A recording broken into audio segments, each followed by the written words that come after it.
to the Goffstown Zoning Board of Adjustment for September the 2nd, 2025. Would you all please rise and join me in the Pledge of Allegiance? I pledge allegiance to the flag of the United States of America and to the republic for which it stands, one nation, under God, indivisible, with liberty and justice for all. The Goffstown Zoning Board is an elected board of 5 members and up to 5 alternates appointed by the Zoning Board. Currently, the board has 5 elected members and 3 alternates. If anyone is interested in serving on the ZBA, please contact the Planning or Zoning Office at Town Hall for more information. The board has a posted agenda for each meeting and tends to follow the items in order. The board will open the public hearing on an application to receive testimony from applicants, abutters, and affected parties and ask questions about the appeal. The public hearing will then be closed and the board will enter into a deliberative session to discuss the merits of the appeal. For each application, the board will decide to approve with conditions, deny, or continue the public hearing to a later meeting. You are welcome to watch the deliberations this evening, or you can call the zoning department at 603-497-8990, extension 815 to get the results. For an applicant's request to be approved, there must be an affirmative vote of at least 3 members. An applicant can request a continuance if there is not a full 5-member board to act on an application. We do have a full board tonight. If you are aggrieved by a decision made by the ZBA tonight, you have the right to appeal to the Superior Court or the New Hampshire Housing Appeals Board. However, before appealing, you must request a rehearing with this board to preserve your right to appeal. Rehearing requests must be filed within 30 days of the decision and state all reasons why the decision was unlawful or unreasonable. Failure to request a rehearing may forfeit your ability to appeal. At this time, we will go and introduce the board, starting the corner there with Jack. Jack Shepherd, Building Inspector, Town of Goffstown, and Code Enforcement and Staff Member. Kristen Dawes, alternate. John Beliveau, member. Jason Cody, Vice Chair. Leonard Stewart, member. Bruce Buttrick, member. Davis Allen, alternate. Chris Leach, alternate. Okay, and with that, I will start, seeing that we are down a regular board member. I will appoint random alternates to do random things. So, Kristen, if you don't mind voting on the approval of the minutes. Are there any motions and or adjustments to the minutes? I noticed a small typo on page 4, like smack in the middle. There's a line that says, because E of the flooding, and there's just a floating E there.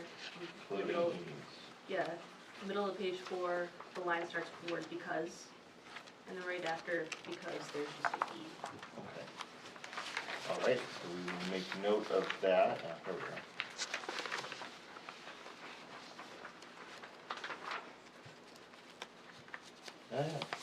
Very exciting. Okay, we'll make a note to have that corrected. Any further recommendations for adjustment? I will move that we accept the minutes with the noted correction. Motion by Len, is there a second? I'll second. Second by John. Although I will actually be abstaining from this vote because I was not here. All those in favor? Aye. Opposed? Abstain? Abstain. Okay. I was absent as well. So 2 abstentions and 3 ayes, so the motion carries. Okie dokie. Let us go on to our public hearing.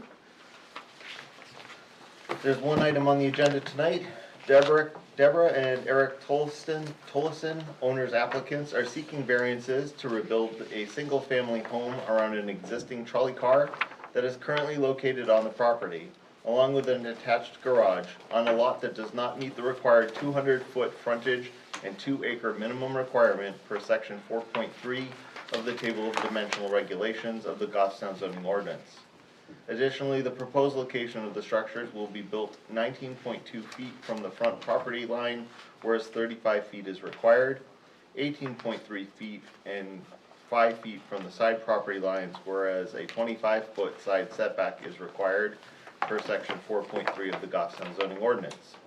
The proposed structures will also exceed the maximum allowable 10% building coverage on the lot per section 4.3 of the Goffstown zoning ordinance, as the structures will approximately cover 17.27% of the lot. The property is located at 129 Mountain Base Road, map 41, lot 2, zone agricultural. And I see someone has stepped up, so I don't have to ask for people. All right, well, thank you very much, the Honorable Board, and to Acting Chair. Greetings, my name is Chris Drescher, and I represent the applicants, Eric and Deborah Tollefson. They're requesting a variance from Goffstown zoning ordinance, section 4.3, table of dimensional regulations, to allow for the construction of a new residential dwelling to replace an existing residential dwelling. The applicable zone is agriculture, zone A. The proposed project is going to require dimensional relief from several provisions of section 4.3. Well, that's because, quite frankly, the property is indisputably small, pre-existing, non-conforming. And these are the specific points on that.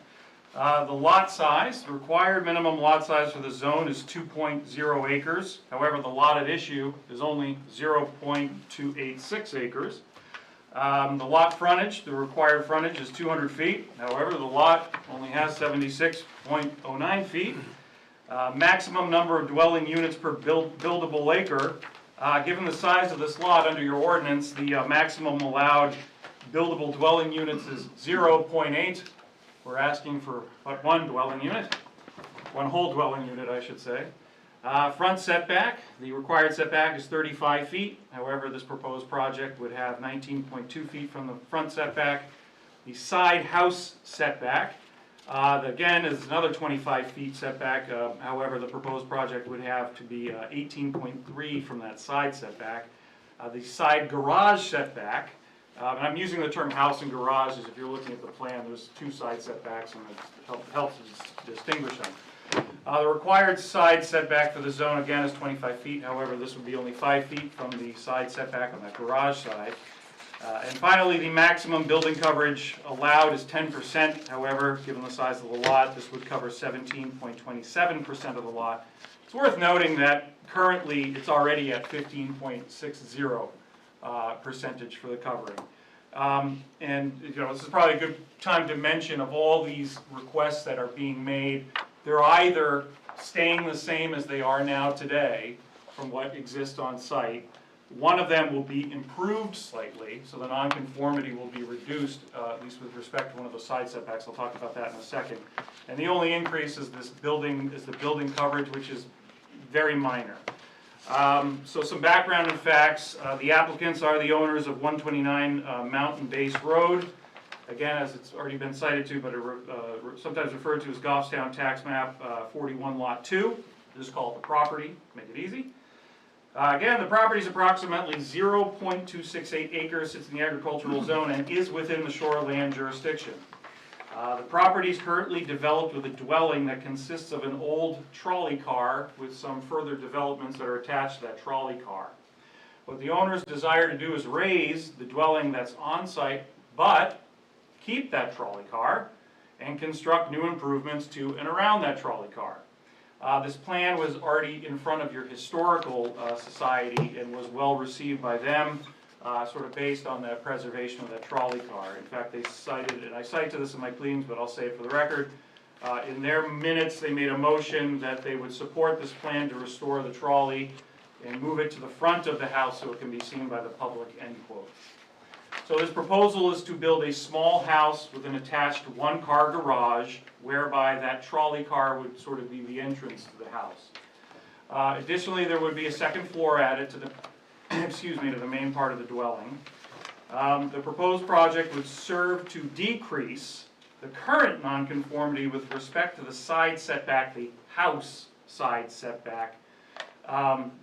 And the only increase, again, albeit slight, would be a little bit of increase at maximum building coverage. The decrease that I just mentioned is represented, again, that's that side house setback at 18.3 feet. That's our ask from 25 feet. But currently, that is 12.4 feet from that setback, so that's actually an improvement of 6 feet. Conversely, the maximum building coverage, again, we're going from 17.27% from 15.60%, and if you want to know how much that is 1.67%. Again, this property is indisputably pre-existing and non-conforming. I had an excellent time going down rabbit holes looking at all your town records to find out how this lot was created. So the dwelling that's currently there was built in 1930, that's according to your tax records. The plan that depicts the lot is plan number 406, which I think if anyone who spends as much time on the registry sites as I do, you know that's early. Which was prepared in August of 1946, received approval from Goffstown on June 28, 1951, and was finally recorded on August 20th, 1951. However, the parent plan to that plan is a plan entitled The Plan of Land and Lots for Yukon, apologize for that pronunciation, Inclined Railway and Development Company. It was prepared in August of 1905. And it's referenced as Plan 406A and Plan number 126 in the registry. All of that history took place before March of 1961 when zoning was adopted by the town. So despite the fact that you've been out in that neck of the woods, you know, there's a few houses that are in close proximity, but it's otherwise a very rural area as far as it's surrounded. The lake is on the other side of Mountain Base Road from the house. There are some delineated wetlands at the rear of the property that are further restricting our building envelope. And of course, we are well aware that we will need to seek approval from planning, probably some relief from planning as well, having to do with wetlands. And of course, a DES permit will have to be filed for a shoreland permit given the proximity to the lake. All of those, we understand, would have to be reasonable conditions of approval. So as far as the variance criteria, prong number 1, granting the variance would not be contrary to the public interest because, well, the standards for, the legal standard for prongs 1 and 2 of the variance criteria is, if this honorable board grants relief, will it A, alter the essential character of the neighborhood, or B, negatively impact the health, welfare, and safety of the surrounding area. And I always like to point out that the court did say that mere conflict with the terms of the ordinance is insufficient, as all variance requests are, of course, somewhat averse to the ordinance. That's why we're here. I always like to point out that prong 1's in the negative, so that's not to say I have to prove it's in the public interest, just that it's not contrary to public interest. So here, the ask here is to reestablish certain dimensional nonconformities that are already in place today, decrease other nonconformities such as that side house setback, although we would still need relief because we're still not 25 feet, and to allow for that minor increase to the maximum building coverage as outlined above when I discussed that. We think the ask is minimal when balanced against the size of the property and what exists on site today. The neighborhood consists of all residential homes, and that's exactly what's being proposed here tonight. So consequently, there's no reason to believe that by granting the variance it'll alter the essential character of the neighborhood, as the character of the neighborhood is residential. This is a residential use, it's not changing, and it's otherwise permitted. So we contend that the character will remain the same. As to the second part of this analysis, given that the footprint of the proposal is remaining for the most part unchanged, there's no real reason to suspect or to conclude that any approval is going to negatively impact the health, welfare, and safety of the surrounding area. The dwelling is not going to be used in any different way, and consequently there's no evidence to point to that would suggest the public is at risk. Prong number 2, if the variance were granted, the spirit of the ordinance would be observed because, as a matter of law, the High Court has said the analysis for prong 2 is the same as prong 1, so I'll simply say that we incorporate and repeat the analysis for prong 1. Prong number 3, granting the variance would do substantial justice because, I'm sure as this honorable board knows, the rule here is that any loss to the individual that is not outweighed by a gain to the public is an injustice. So here the loss to the applicant by not approving the variance would outweigh any benefit to the general public. Again, I think the ask here is minimal. We're reestablishing dimensional nonconformities that are already in place today. We're decreasing some of that nonconformity with the side setback, and just a slight increase for that building coverage. By granting this variance, the applicants can make most of their investment and improve the property, which, by the way, is in need of a facelift if you haven't seen it. And furthermore, the owners intend to keep and preserve that historic trolley as part of the proposed project. Prong number 4, if the variance were granted, the values of the surrounding properties would not be diminished because, well, there's been a dwelling on site at this location for decades. It's been used in the same manner as the owners have that purchased this property. To the best of our knowledge, nothing about this property or its contemplated improvements have ever caused any dent in the surrounding property values. Moreover, what is being proposed is an improvement to what is currently on site. So to that point, it's arguable that it might help improve some of those properties in the area. But very plainly, there's no evidence to suggest that this is going to negatively impact anybody's property value. And finally, unnecessary hardship, the 5th prong. I've always found this to actually not be as confusing as I think some people make it. It's a 3-step analysis. What are the special conditions of the property that make it unique? 2, is this fair and substantial relationship? Of course, the language from the court is no fair and substantial relationship exists between the general public purposes of the ordinance provision and the specific application of that provision to the property, which I always like to say a little easier than that. If this board were to grant the variance, does it unreasonably frustrate the purpose that that zoning ordinance is trying to accomplish? And then finally, the 3rd step of the analysis is the proposed use reasonable. So starting first with that first step, which is those special conditions. Well, what makes this property unique? Well, I think the most glaringly obvious one is its size. It's very small. It's small, it's pre-existing, it's non-conforming, and it predates your zoning. It's a lot of record. The property itself, as of today, doesn't even conform with many of these dimensional requirements. The lot size is too small, it doesn't have the frontage. And indeed, between the dimensional constraints coupled with those delineated wetlands in the rear of the property, it's nearly impossible to construct anything on this property that's new without coming to you folks first. So next step in the analysis is that fair and substantial prong, or again, as I like to say, if it's granted, does it unreasonably frustrate the purpose and goals of the ordinance? Well, the purpose and goals of your dimensional ordinance, that's section 4.3, mainly is to avoid overcrowding. And of course, there's also life and safety that's always tagged in that as well. Well, given that the proposed changes here have little by way of any effect on what exists already today, we contend that what the applicant is asking for, if granted, is not going to unreasonably frustrate the purpose of the ordinance. The neighborhood will not be subject to overcrowding. It's a rural area with plenty of elbow room. We're not changing the use. We're not adding more units. We're not adding more people. It's just an improvement. It's a tear down and rebuild in the same spot. It's going to be a lot nicer. Nothing in this proposal seems to threaten life and safety. And then lastly, is that proposed use reasonable? It's a residential use. Residential use is allowed in the zone. Thus it's reasonable. And finally, there is that alternative form of hardship found at RSA 674:33, Roman 1, small b, number 2.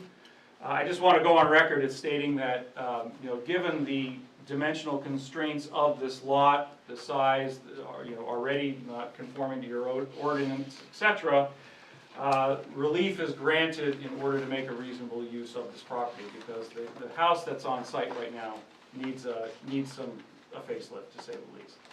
And that is all I have. I'm happy to answer any of your questions. I hope everybody got the plans with the pictures and the pretty pictures and all of that. Thank you very much. Thank you. Just a couple of quick things that I forgot. Chris, I'm going to appoint you as a voting member for this item on the agenda. 2, can we get a motion for regional impact, please? Make a motion, there's no regional impact. Motion for second that. no by John, second by Bruce. All in favor? Aye. Opposed? Motion carries. And then I noticed during your discussion, gentleman came up to the table. I was just... I believe this gentleman's in a butter, so Oh, okay. happy to hear whatever he has to say. Okay, no. I'm the only abutter. All right. Right, there isn't anybody on the other side, okay? Give me just 1 second. Take I two gotta this open long. open it, right? If there's no questions from the board, yeah, you can Okay. I have- Questions ask from the Mr. board? Drescher to step I back have a and, question. Sure. So you mentioned a few times that the side house setback would be decreased, but I'm looking at the drawing here, and I'm seeing an increase from 14.4 to the southish line to 12.6. You're mentioning 18.3, and that's on the other side, over by the garage. So the south side setback is actually The a, south side setback, That's the bump out of the trolley. Looks like The- proposed the trolley trolleys in bumps the out. is front. that one?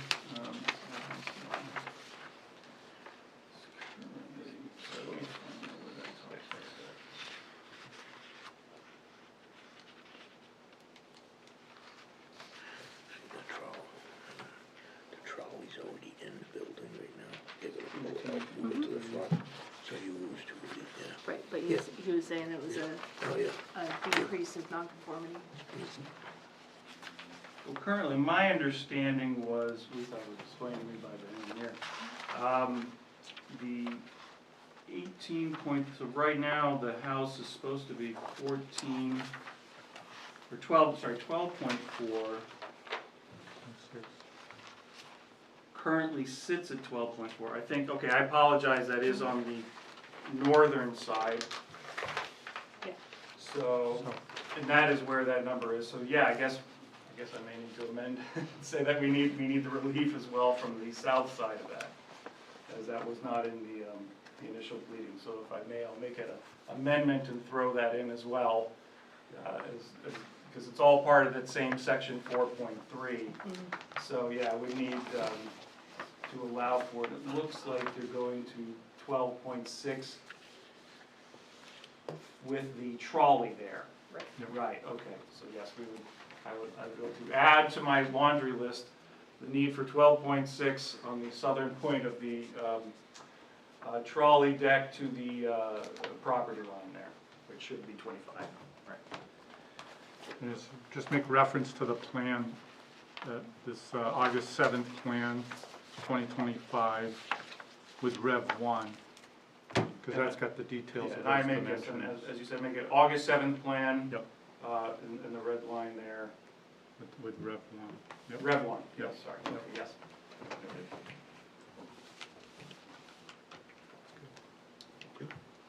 right here. So, I just wanna get this straight. So the old garage, that leaves, and the house leaves, you're gonna pull the trolley out of the house that's already, it's encapsulated right now, I was up there today. Yeah, And that comes out, correct. whole new foundation, brand new, everything's new, okay, so Correct. you're not reusing any of the old footprint, okay? That's what, Yeah, so if everything's new and seeing brand. these, this is what we're trying to give you the idea. Yep, So the trolley would now be uncovered, yep, it's already there, yep, and then this would be sort of built behind it. The garage is, I think, pretty much gonna be in that same location, because when they build back there, it'll be Yeah, attached rather than yep. dispatched. yep, you just kept the same distance, so you already got a garage there, so that didn't change. Yeah, so. Yeah, it took a little bit to find the trolley. I Yeah. saw the two ends bulging out of the building. Well, you know, when folks call me and have me do these, you know, and I usually go by Street View, and so I looked at the Street View, I'm like, where the heck is the trolley? So I took a drive out there before this meeting, I was like, okay, I gotta see this, where is this? And I saw that, yeah, it's behind this thing, It's it's small. uncovered and made nice. Yes,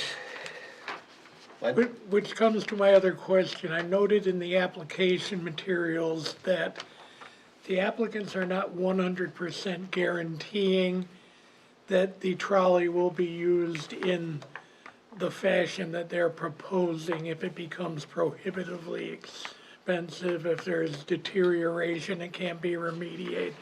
And how much of the relief that you're looking or would be changed or would not be needed if it turns out that they just want to do a tear down and a rebuild in place? Rebuild without the trolley, so to Yeah. speak. My understanding is this whole project is kind of contingent on that trolley. So I would think that if they're gonna make any changes that would not have the trolley, we're back here again.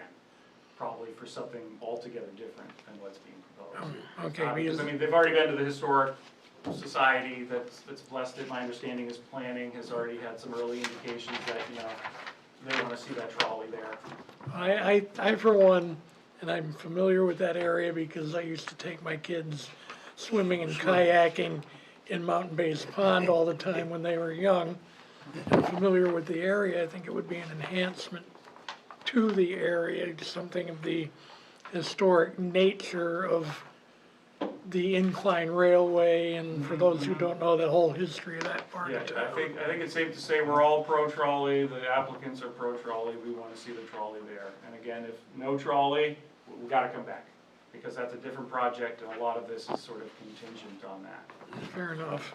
I thought I saw somewhere in communication that it stated if the trolley couldn't be used, they would put a deck there.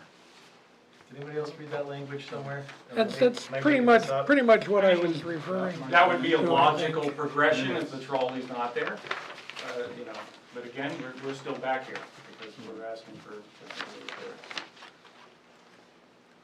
I do have another question. Is the building or the structure that's there that's currently non-conforming, is that being raised due to any sort of being deemed unsafe or anything, or is it just otherwise just the will of the homeowners? I mean, more or less the will of the homeowners, but my understanding is that it's in rough shape.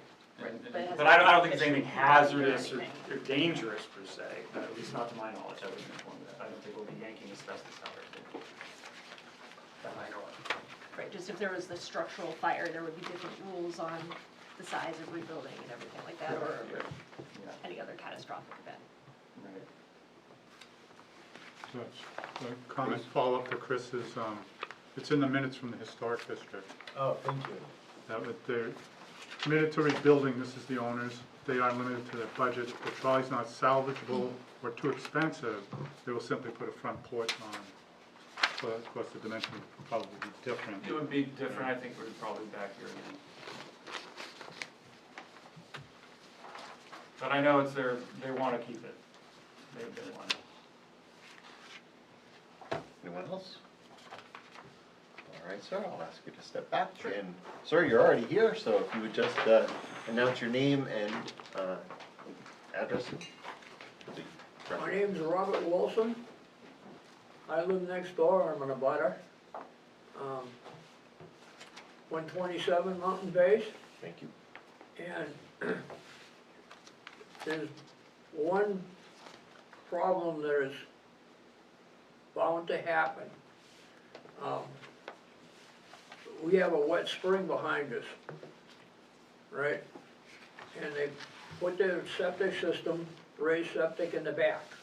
They didn't have any other place to put it. But come the springtime of the year, this past spring, we had an awful lot of water. And it almost happened. Now they wanna take the existing garage down, right?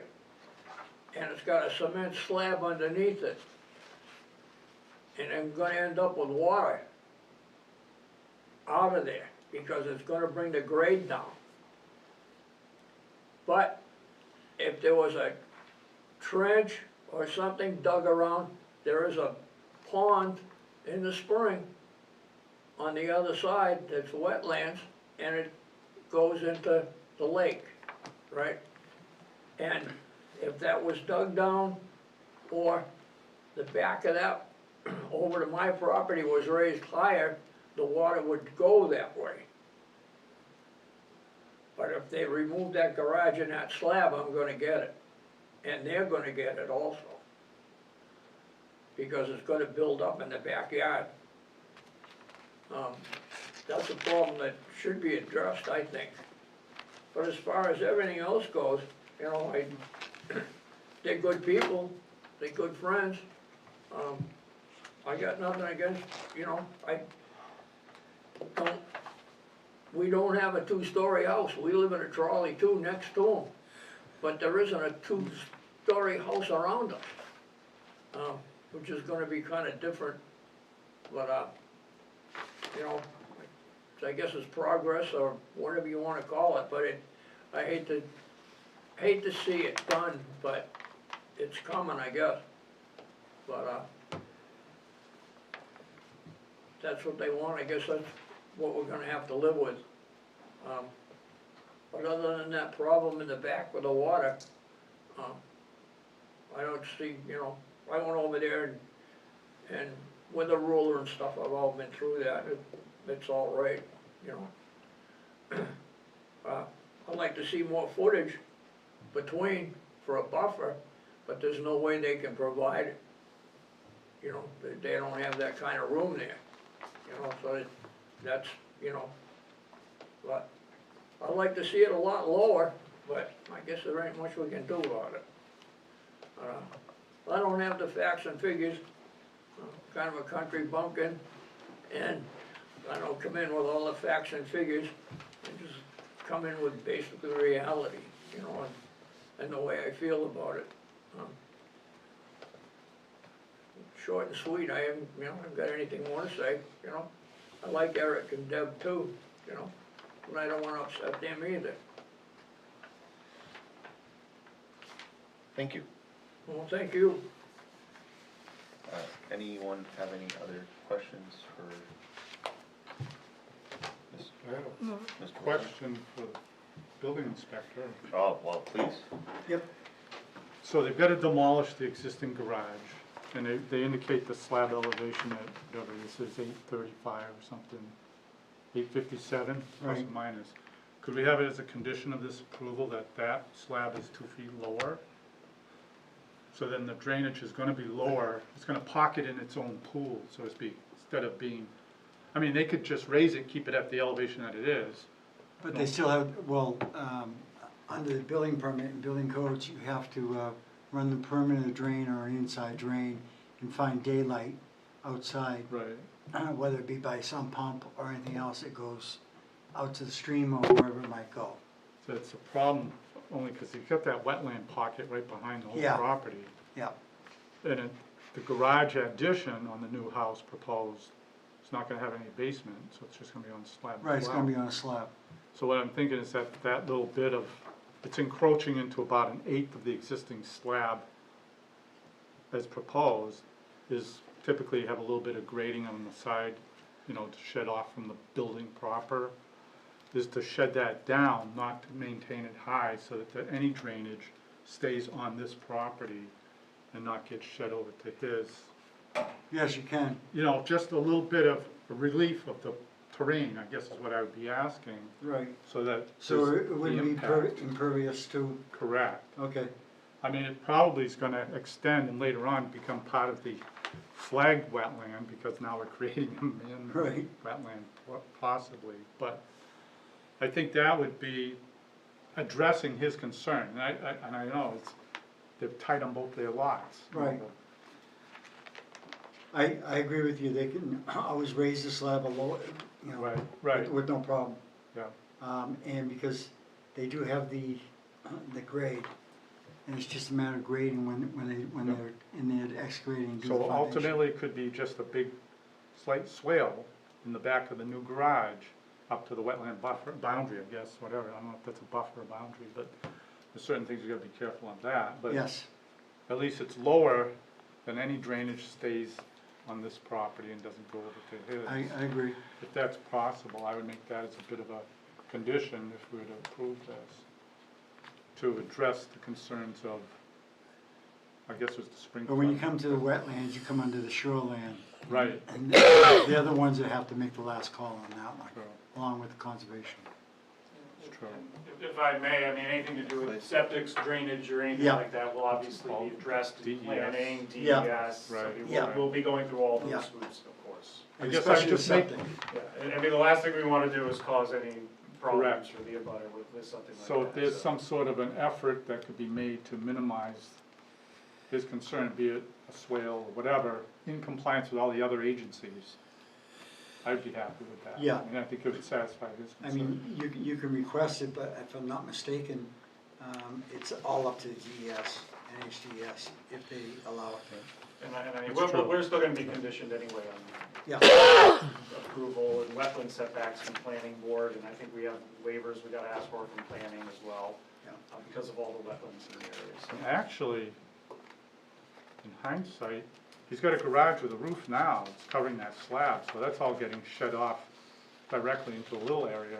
Right. When that gets removed, that footprint's now available horizontally, more dispersed than it is currently.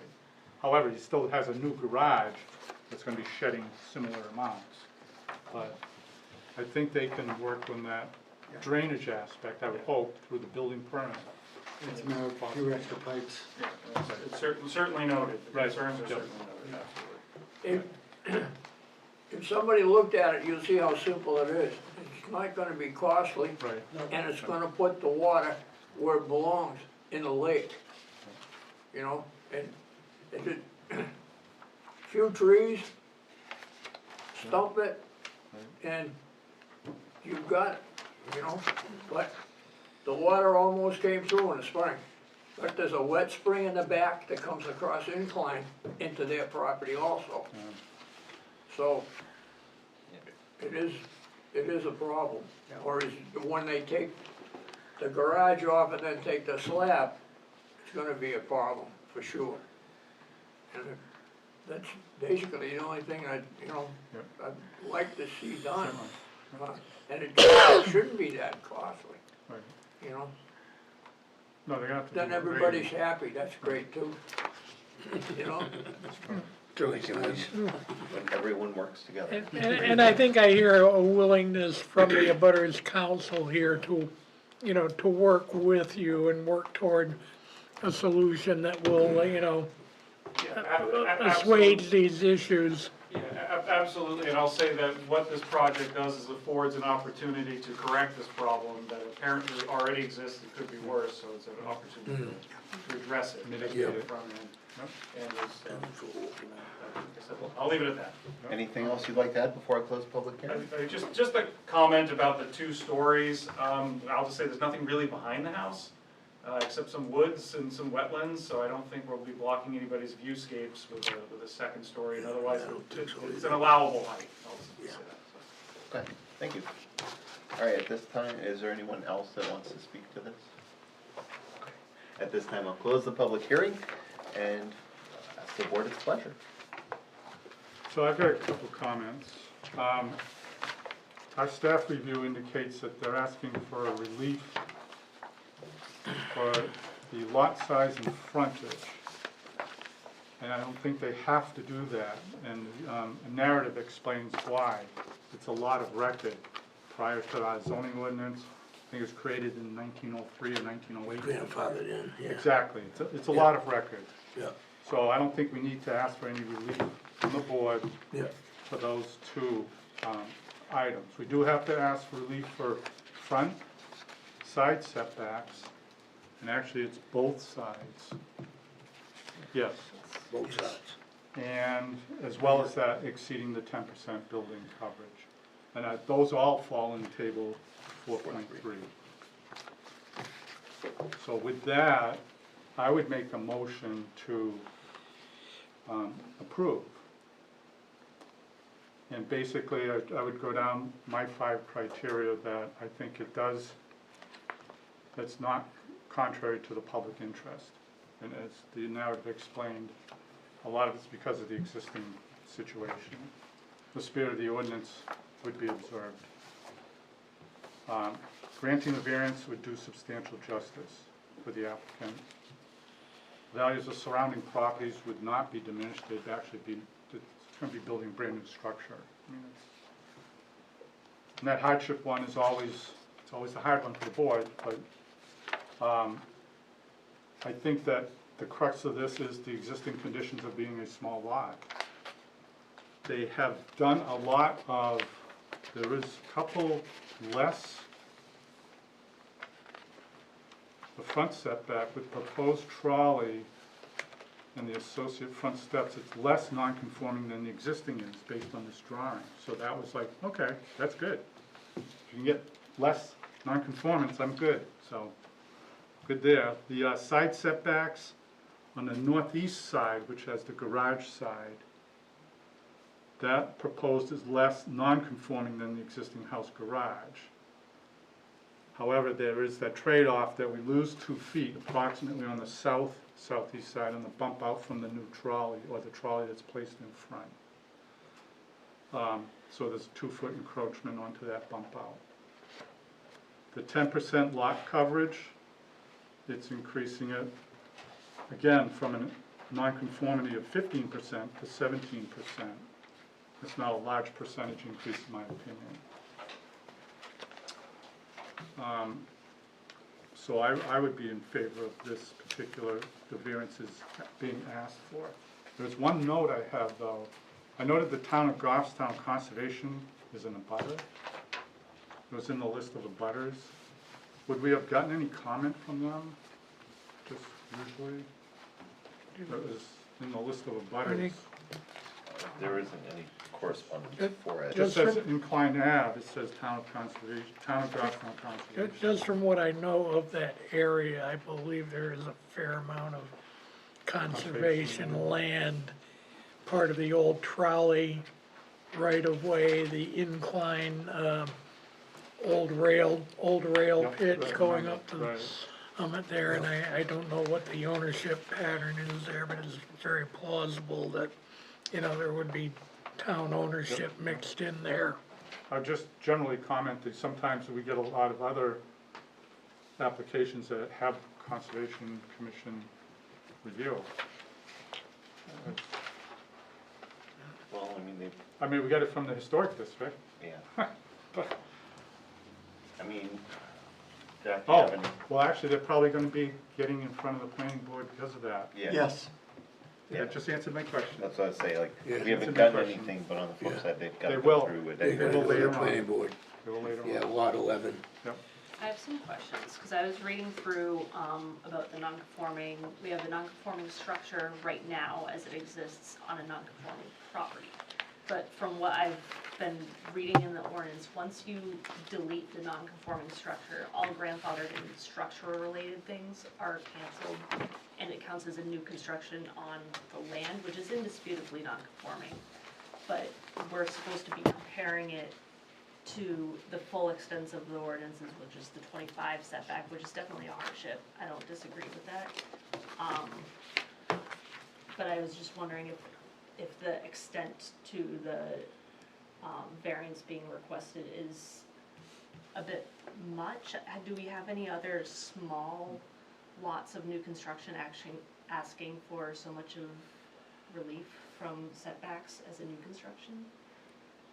I think the lot, well, new construction. Well, the thing is this though, I think the real question is this a full tear down?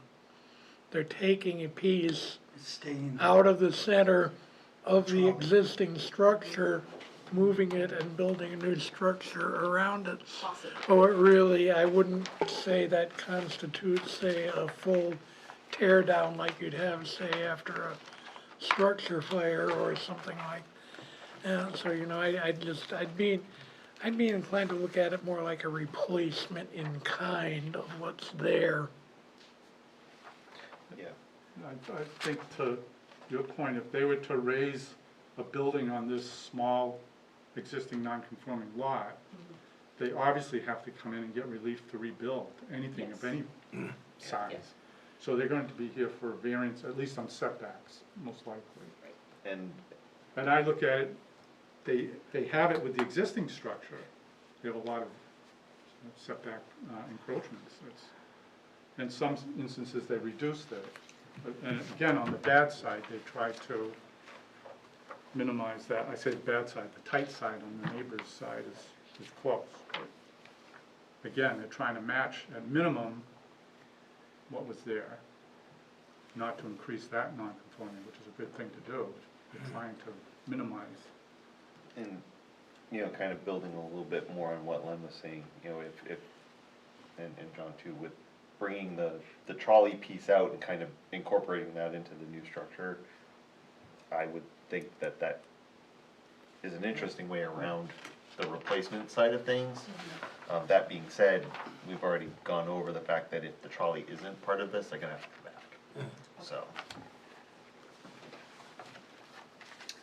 Is that good? I think so. Awesome. Anyone else? Oh, I'm sorry, sir, the public part of the meeting has been closed. All right, I can't add any more right now, I'm sorry. Well, I was gonna state a fact. In the lower left-hand corner, where the wetlands are marked, right? Lauren S. Baker, 211 Hollis Ave, Braintree. That's the abutter on the wetland side. Yeah. See it in the corner? That's the abutter on that side. All right. Thank you. I didn't Thank you. hear Bruce get a second. I will. Yeah, we haven't gotten a second yet. I, I'll second it. You made a motion, right? I did. Yeah, Okay, there's a I'll motion second it. on the, Yeah. on the floor. I've been I'll holding my second breath. Yeah. So we have a second, motion I was by, making sure. motion by Bruce and second by John. All in who favor? are the Aye. voting Oh, I'm alternates? sorry. Who are Chris is the alternate? voting alternate. Okay. All right, all those in favor? All right. Aye. Opposed? Motion carries. You have your Thank you very much, the Honorable Board, Request. appreciate it. okey-doke. Moving on. Thank you, sir. Okay, moving on. So we have correspondence. We have a volunteer application from Charlie Farley. Charlie, you wanna come up? Requesting to be appointed as an alternate to the zoning board of adjustment. So we'll let you address the board and then the board may have some questions. Or Well, I've not. been here a few times in the past year. So I somewhat unexpectedly ended up with a lot more experience in reading the handbook than I expected to.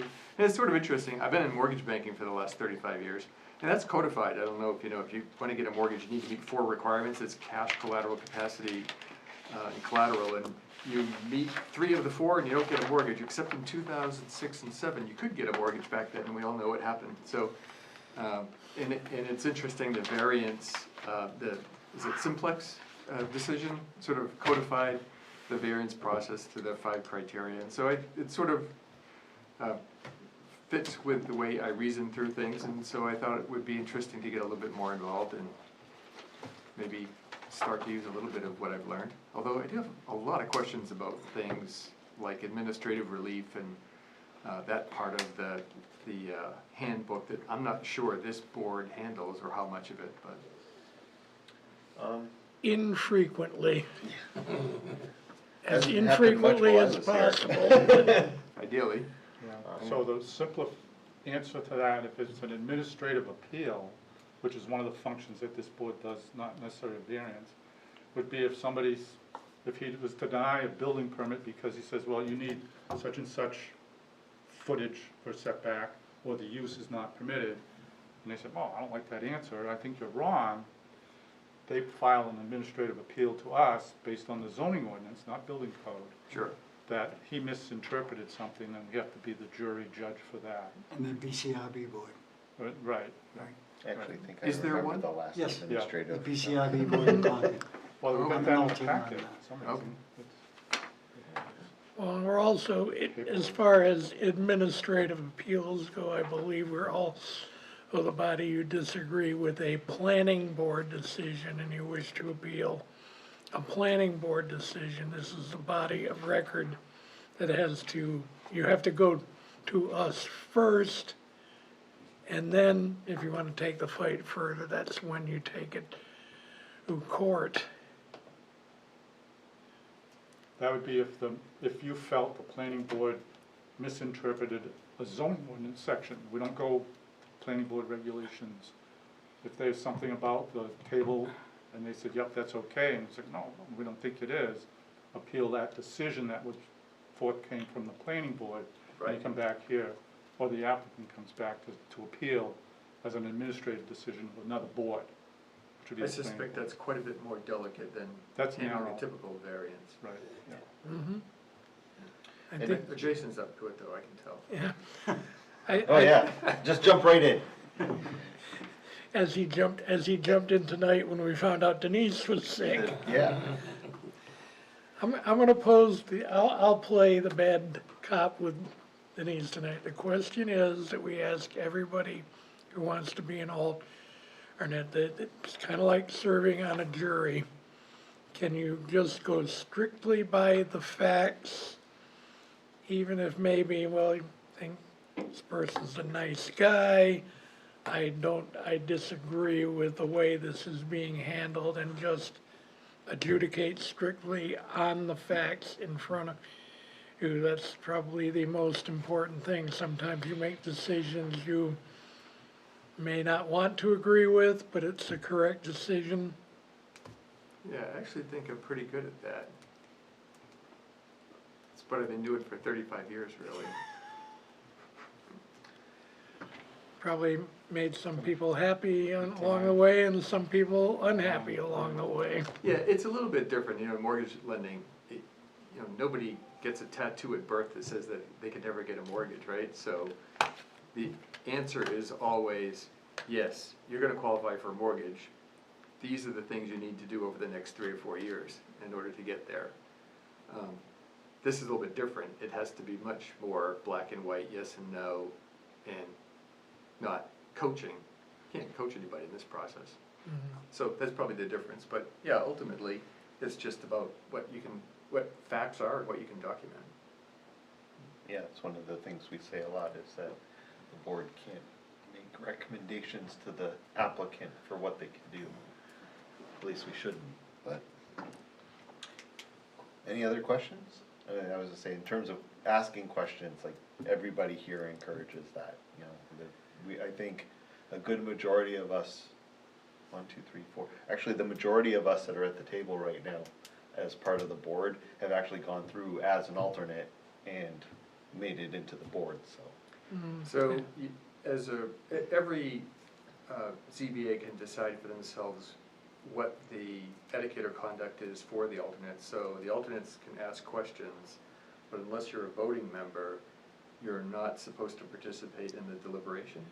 No, actually, our zoning ordinance actually encourages that. Okay. The alternates just can't vote for or against a motion, but they can be part of the deliberative process. They're encouraged to ask questions, to participate fully in the deliberations, but it only comes down to, in an example, we've got 1, 2, 3, 4 elected members here tonight, so we need one. It has to be the one alternate that the chairman designates to vote on a particular issue, but until that point, alternates can participate fully in the process. Okay. Like, I had just asked the question during deliberation, Right. but I wasn't voting alternate during this one, so I just, Jumped in. yeah, I jumped in and asked the question to make sure I understood the situation properly, and Sure. Also brings a different view, for the folks that have been here for a while, or for the folks that have been here for a little bit of a while. It's great to. Some of us have been here forever, Yeah, yeah. to get those questions of something that, you didn't really think of, it's been a while since you've actually thought of it, and hearing the questions again really helped generate. But can you quantitatively define forever? About 18 years. It's a while. I've moved into, unfortunately, if you remember him, the Alan Eaton role here. I hope I'm not quite as crusty, but No, never mind, I won't. yeah, don't go there, Jason. Don't go there. Any other questions?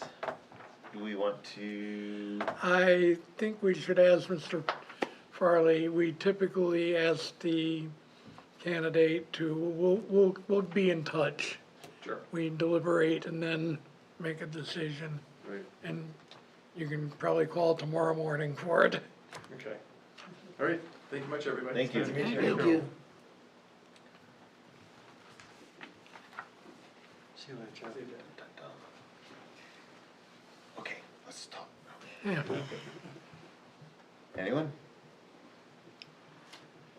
I think it'd be an interesting perspective to have, I don't recall the number of years we've been anyone from a banking, lending background on the board, and I think it'd be interesting to have. I would not be opposed.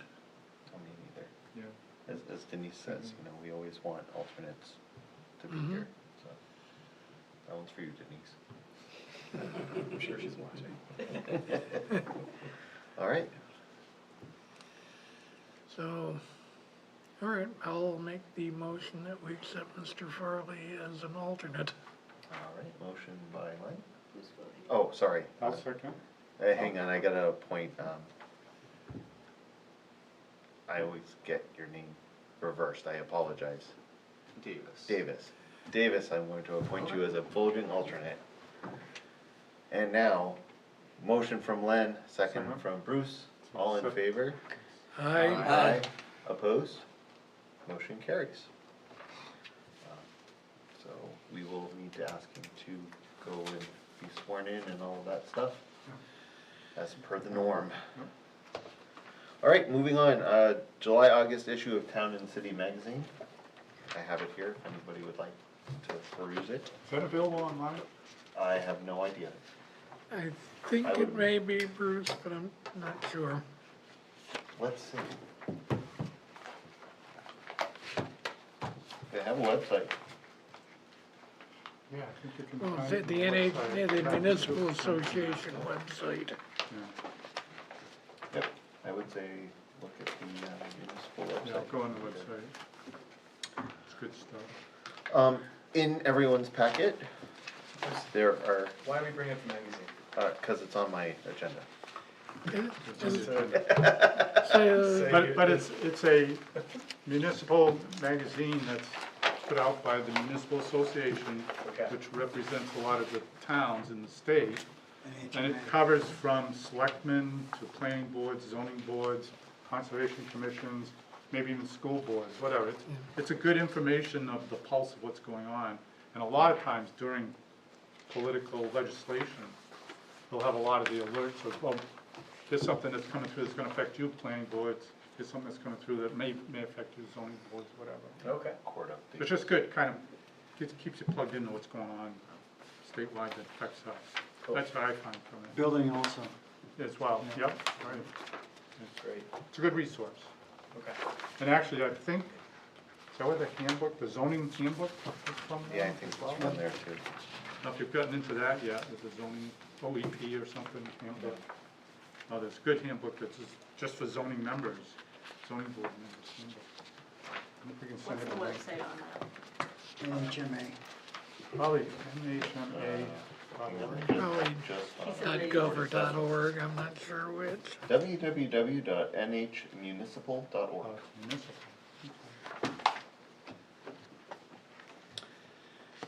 All right.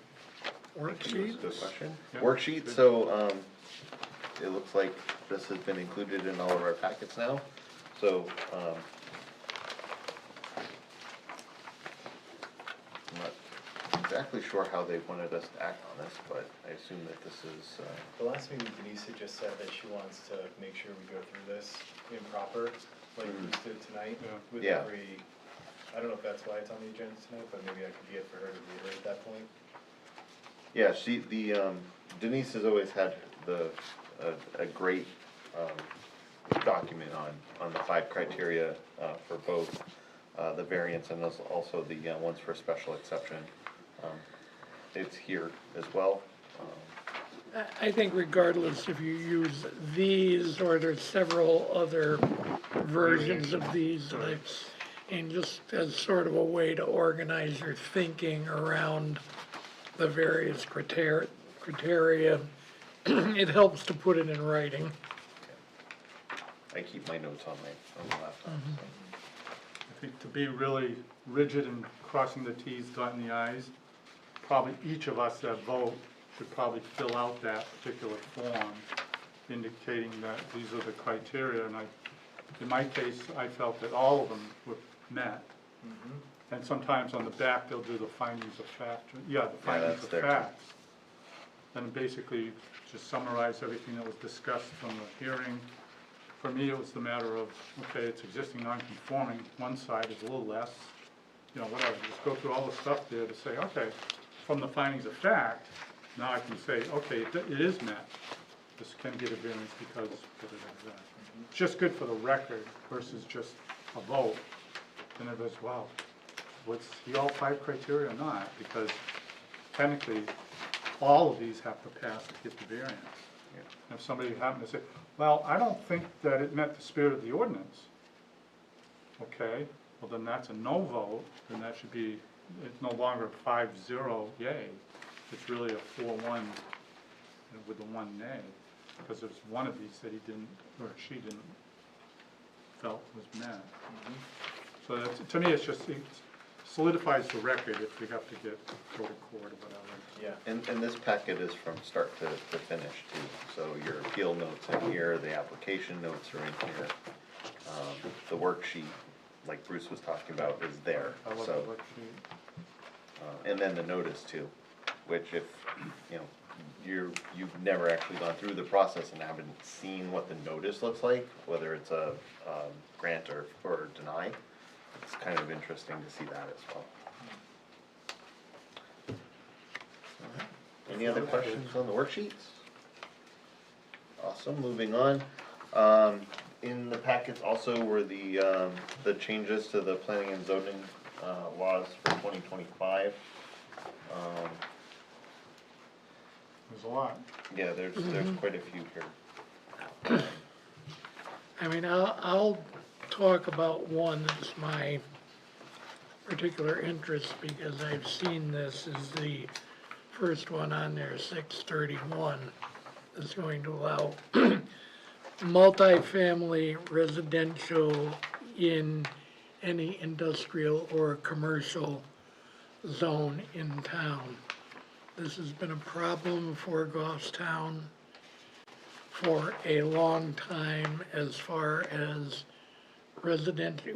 We, as a town which has basically only one commercial industrial corridor along 114, it's been a case of, I think, residential developers have always tried to get those prime lots along 114 where you've got water, where you've got sewer already in place, and your site development costs are low. The problem is, eventually Goffstown is going to run out of commercially developable land, and then people will still be bitching about why is the residential tax rate so high. So I don't think these changes are any favor to Goffstown. I don't think, it's a minor thing towards solving the housing ISIS, but there are towns in our situation where it doesn't, you know, it's not doing us any favors. Yeah, the lack of commercial is a big deal for us. But we don't have a choice in this, right? Oh, We don't state, get No, this is a state state law. statute, It's a Yeah. mandate from the Right. state, right? I mean, there are still restrictions and stuff that we can look at to try to, you know, if we feel that a commercial establishment is really what we're looking for. You know, the restriction of saying, well, the bottom floor has to be a commercial space, for example. So it did give us a little bit of an out. But yeah, I saw that, I was like, well, it takes care of all a lot of the bigger ones that we've ran into recently. And there's the one right after that. Yeah, I have we an just issue dealt with that last time. If there was one that was previously, like say there was a development in the, industrial zone that was denied previously, can they, well, it's past the 30 days, so they can't appeal, given that this is passed now? I was just wondering if anyone, my ghosts come back to haunt, but like, you know, if anyone would then like be able to say, okay, now that this is passed, or they can't reapply if it's been previously denied, but if the reason why. if the zoning law is changed, I don't believe that's, you know, they No, come it back would in have to with be a a new new application Yeah. under Right. a changed law. But the new application would indicate now this proposed residential or not. Right. And then they'd say, we have it by right. I have it, this is my craw. The Senate Bill 284, it's right below this first one, prohibits municipal zoning ordinance from requiring more than one residential parking space per unit. It's like, really?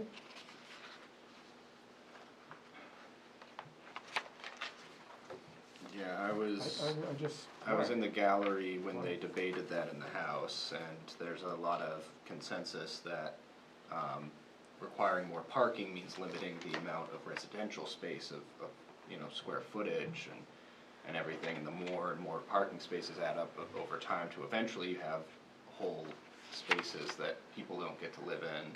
But it does they kind of don't discuss the fact that most people, if they're married or living with other people, have at least Well, two yeah. cars. What household does not have two vehicles? Correct. In New Hampshire, right, in New Hampshire. I could see if it was urban someplace, right, where they have public Exactly. transportation. But it doesn't mean that the people who are building aren't going to then factor that in from their own volition. It just means that the zoning ordinance cannot require more than one. But again, it's a minimum standard, now it's, the minimum is one. Exactly.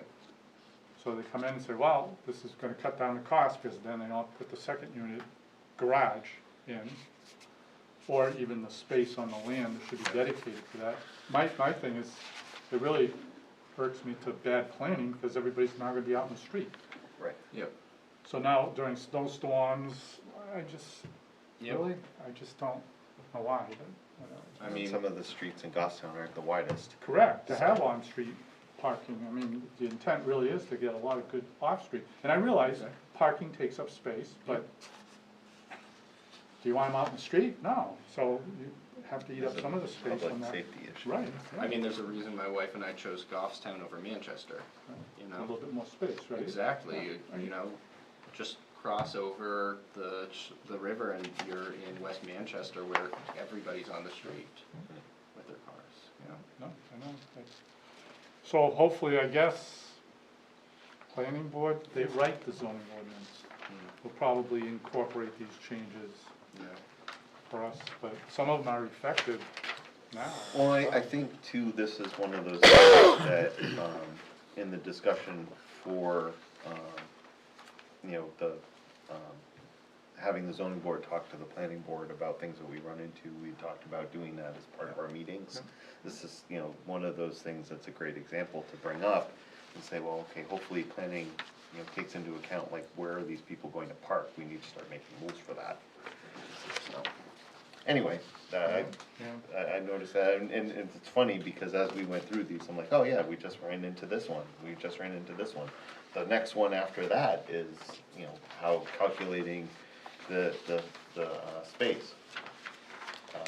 I'm sorry, restricting the number of people, which was a couple of meetings ago, we ran into that one. Then the one after that is the Florida area ratio calculations, which we've run into. So these are hitting a lot of the ones that I think we were gonna bring up at that meeting that Denise was talking about. And then we can talk about ADUs, even though we don't have to talk about ADUs anymore. Because I think that one of the things that I'm looking at it, one of the things that's specifically suggested in this is that your zoning ordinance should specifically have a 1 ADU per property statement in it, because I can see situations where people, to have two ADUs and a main housing unit on a property is, Makes it 3. yeah. I mean, I think that's something that needs to be, I know that it's probably late for the zoning amendments for March 2026 at this point, but it's something that probably should be, going forward, put in there. I particularly look at the Pinardville end of town, where you have tiny lots and people coming up with the great idea of them maybe putting 2 ADUs on a lot in Pinardville. So, even though ADUs are kind of outside our purview now, I think there's things that we need to say about them. So do ADUs have to abide by setbacks? Or are you saying they don't? I'm trying, Is it- Well, I think. Yes and They no. used to be Yes and no. attached, they had to be attached. Right, that was. Yeah, this- last time. Now they're It's like a detached, trailer. now they're allowing it detached. Or Yep. attached. So this is the statement here that, what must you do? The ordinance shall permit the following, ADU in non-conforming structures.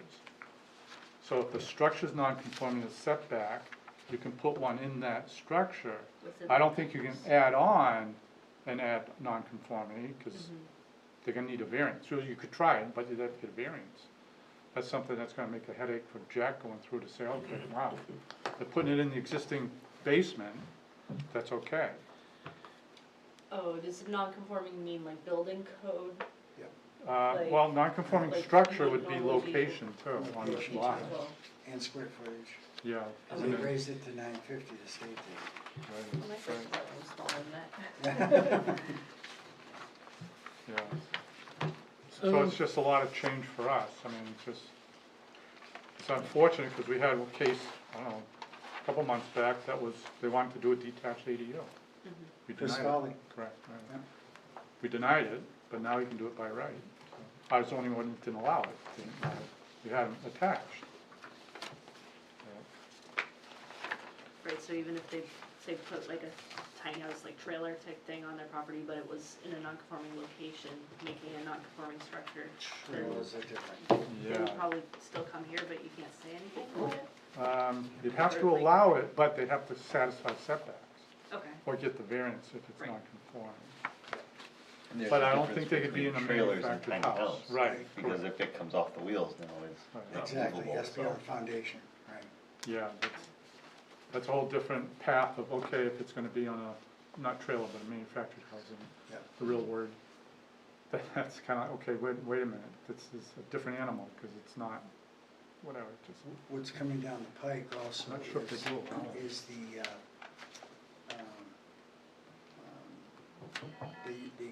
connexes, converted connexes into small dwellings, like they did in Dover. They did 34 of those. it's almost tiny houses, wasn't it, almost? Yep, they're They were tiny houses small. of 330 square feet. Yep, and they have a whole community, there's 34 in one lot. Wow. And the governor signed that in. Governor Sununu did that. yes, but New Hampshire believes in local control. Yeah, it's not practicing it from the Does state. until it doesn't. Yeah, pardon my sarcasm. So there's a lot of changes, which is kind Those of, are change the building inspectors also, yeah, you know, and that kind of put a kibosh on a whole bunch of stuff. But now that a lot of towns are filling the realm of it, because you get a third-party inspector who knows the book, but he knows nothing but codes. He knows nothing hands-on, he has no hands-on experience. And Yeah, it I makes know, it difficult for that's the towns. they still get a permit though, but the town Yeah. doesn't get involved Nope, for inspections. Oh. Hands-on But it's, experience with a the hands-on. town can get involved if they disagree with what the third party said. Oh, okay. Unless it's an engineer, and you can still challenge an engineer. Right, they just have to have a stamp in the Yep. insurance. Yep. hopefully. I do have another item on this. Oh, please. The agenda. So open space, I Oh, happen to yeah. represent them, the ZBA has a representative to that. We had a meeting last Thursday. They're into a pretty good rough draft. Again, I was asking for 2 months of that, so, we've got another meeting, I think it's the 17th or 15th, midweek, in 2 weeks, so, chugging right along, we probably have an ordinance for the planning board, it's being run by the planning board, because it's their ordinance, we administer, we interpret the ordinance, how's that? But, the open space one needed a little bit of rework, and it's been progress. So it looks like it'll be ready to go for March. Yep, that's definite. All right, well, that being said, Kristen, it's your turn to vote again. So, anyone? Motion to adjourn? Oh, motion to adjourn from Len, second by, was it Kristen? Was that you? Sure. Oh, second by Kristen? All in favor? Aye. Opposed? Thank you. Have a pleasant evening.